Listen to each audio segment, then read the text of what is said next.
పిఠాపురంలో పోటీ చేస్తున్నాడు కాబట్టి ఆయన పక్కాగా నన్ను ఎమ్మెల్యే చేయండి, నన్ను అసెంబ్లీకి పంపించండి అని అంటున్నాడు కాబట్టి ఒక్కసారి అసెంబ్లీకి పంపించవలసిందిగా పిఠాపురం ప్రజలకు నమస్కారం చేస్తున్నానన్న.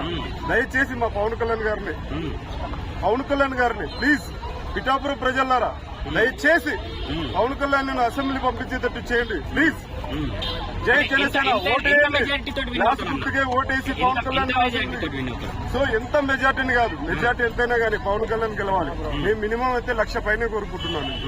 సో మినిమం అయితే 1,00,000 పైన కోరుకుంటున్నాను. పవన్ కళ్యాణ్ మాత్రం గెలవాలి, ఈసారి గెలిచి తీరాలి.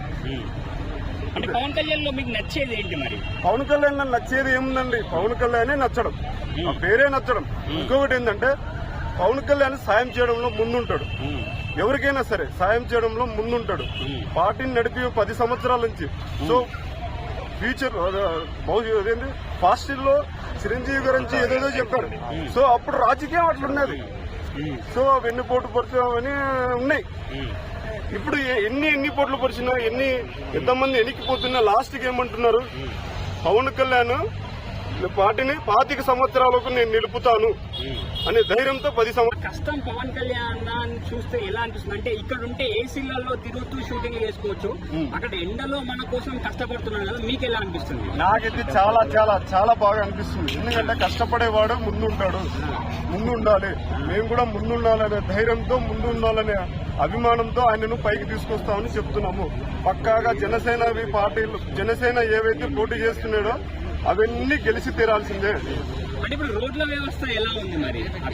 అక్కడ రోడ్లు కొన్ని ఏరియాలు బాగాలేవు, కొన్ని ఏరియాలు బాగున్నాయి. కొందరు ఎమ్మెల్యేలు మంచిగా ఉంటారు. ఆ కొందరు ఎమ్మెల్యేలు మా ఊరు సంబంధించి కొన్ని పర్వాలేదు, కొన్నిసార్లు అర్ధడుగు, 3 అడుగు, జానడుగు లోతు గుంతలున్నాయి.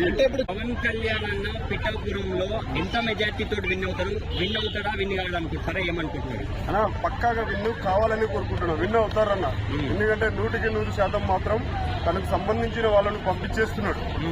ఓట్ల కోసమని కాదు, నేను మంచి చేశాను, నేను కౌలు రైతులకు ఇది అదని కొన్ని కోట్ల రూపాయలు కూడా పెట్టి పంచాడు. ఎవరికి ఎంత పంచాలో, ఎవరికి ఎంత ఇవ్వాలో కష్టాలు ఉన్న వాళ్ళకు సాయం చేశాడు పవన్ కళ్యాణ్. సో పిఠాపురం కాదు, ఏ ఊరైనా ఏ పురమైనా పవన్ కళ్యాణ్ గెలిచి తీరాల్సిందే. ఎందుకంటే పిఠాపురం అని కాదు.